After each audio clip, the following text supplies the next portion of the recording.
There are some cool things that you can do with the table inside Xenett. So I'm right now looking at all the bills without attachment. So let's just say I wanted to further group it by vendor. So I can simply click on this column and then simply drag it.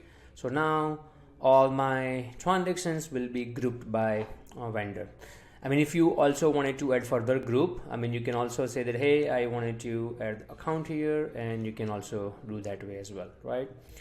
Another thing that you could do here is obviously just pick and drag any account, any column. I mean, you can kind of place any column anywhere.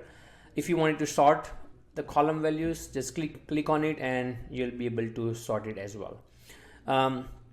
If you wanted to enable disable columns, you can do that. Like, let's just say when you click here, there are columns where you could say that, hey, let's just say I don't want debit and credit, but I want amount column. You can do that, right? So that's that. If you also wanted to further apply any filter, let's just say in this particular case, there are two lines I see for the main account and then the split account as well.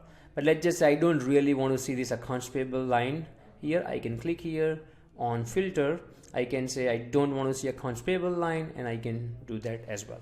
So this is how you can use different features of table.